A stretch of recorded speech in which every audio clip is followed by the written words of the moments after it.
about 249, and a subscriber asked me a question about using this to loop their keyboard parts so that they can use it like the drum machine just keeps looping.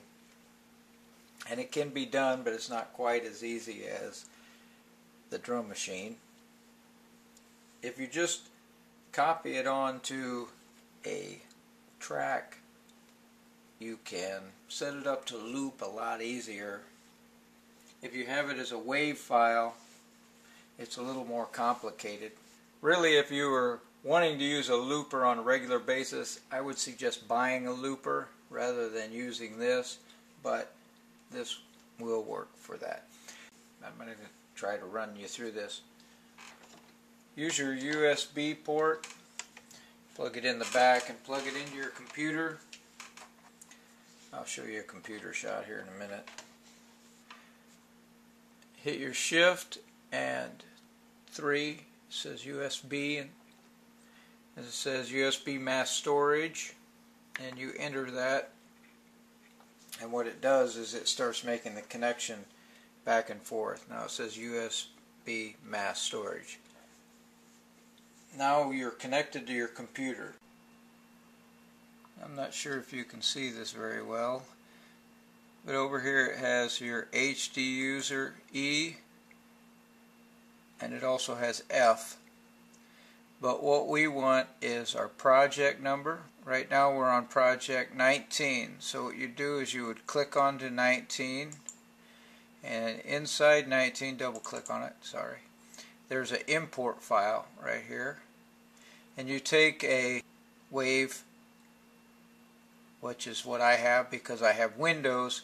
It would be an AIFF file if it was Macintosh or Apple. But you drop it right into the import then. Alright, we can double click on it to see that it is there. See this, there's harmony. So once it's in there, now you can get out of this. Alright, now that we have put the WAV file where we want it in there, all we have to do now is terminate our connection. You just hit shift and USB again. It says terminate, you hit enter, and it automatically breaks the connection. Now we're back into our project. To import this file so that we can use it, we hit track parameter, and we're going to go to 7. We're going to use 7 and 8, I believe, for what we're doing. And now you hit function. You keep hitting function until you get import VTake. Now we're going to import VTake to track 7, 1. So we hit enter. From project, that's if you want to bring it from another project. We don't really want to do that. We want to bring it from our import folder. So you hit enter. We want harmony. We hit enter. It says import WAV, and hit enter again, and now import is complete. Now if we go to, well, if we exit out of this and go to track 7, we can hear what harmony sounds like.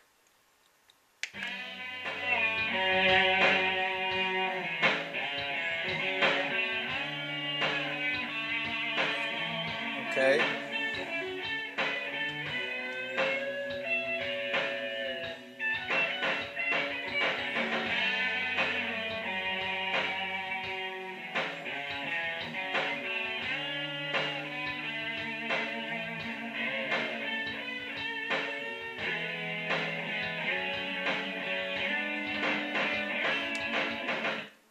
Okay, that's the end of that.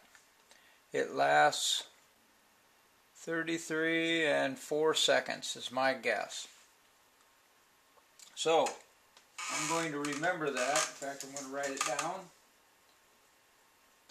so that we can loop that. What we're going to do now is we're going to set it up Now that you got it here, it's just as though you were to record a track. If all you did was record on a track, you can bypass all this. I'm just giving you this information in case you want to take a WAV file from some other recording device or from your computer.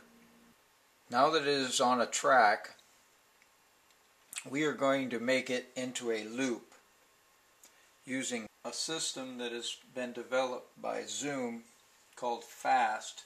It's an acronym for Formula Assisted Song Translator.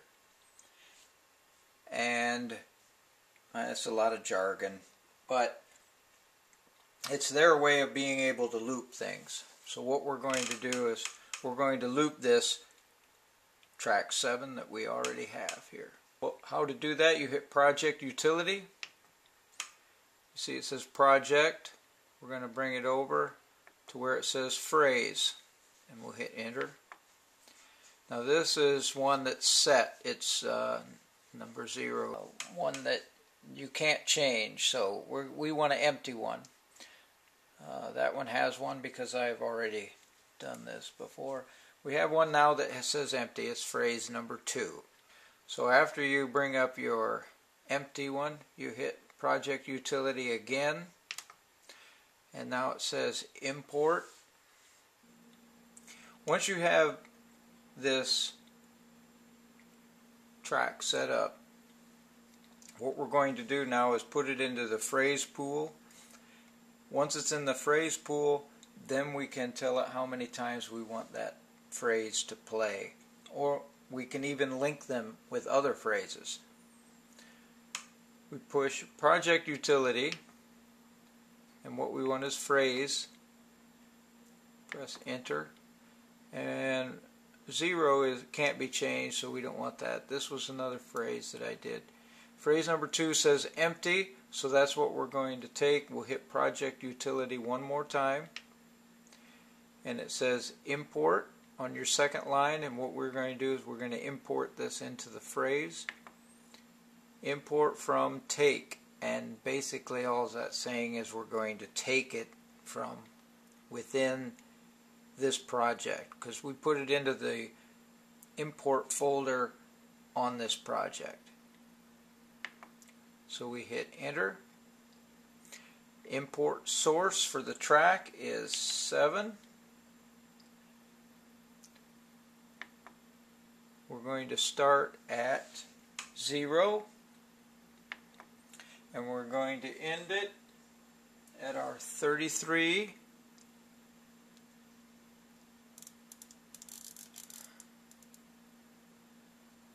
.004, so we go over here and go to 4. We hit Enter. Now track 7.1 import. Okay, so now the import is complete. So this is now in our pool. See here it says phrase number 2. So now that's part of our phrase pool.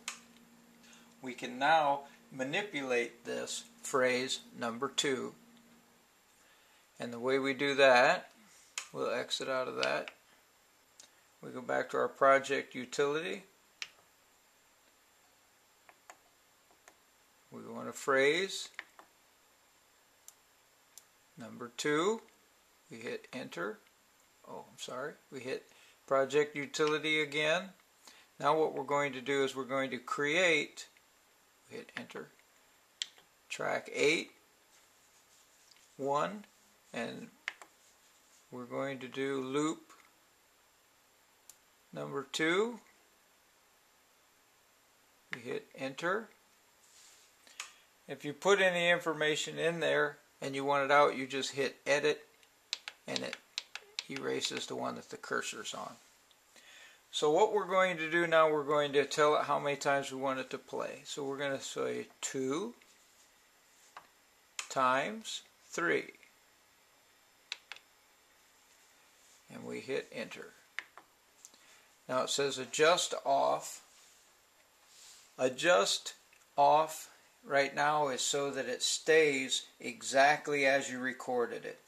if you want to adjust the ending of the measures so that they fit some other criteria that you want it to match, then you put the adjust on and it will adjust it to whatever beats per second you set it to.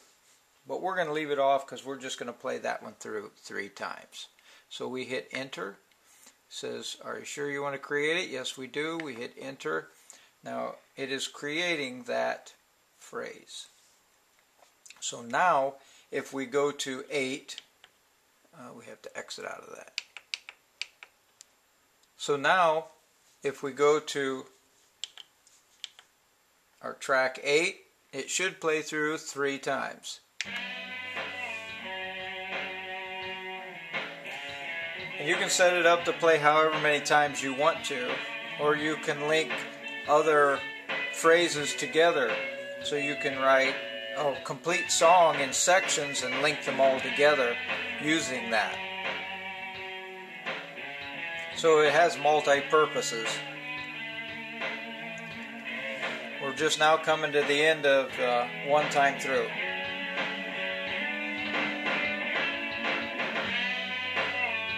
See, it's looping. There's the second time through. Should play one more time through after this one. And so now you know how to run a looper using the Zoom HD16. I hope this was helpful. And this is Mark once again from Route 249, where music meets the highway of life. Catch you next time. Take care.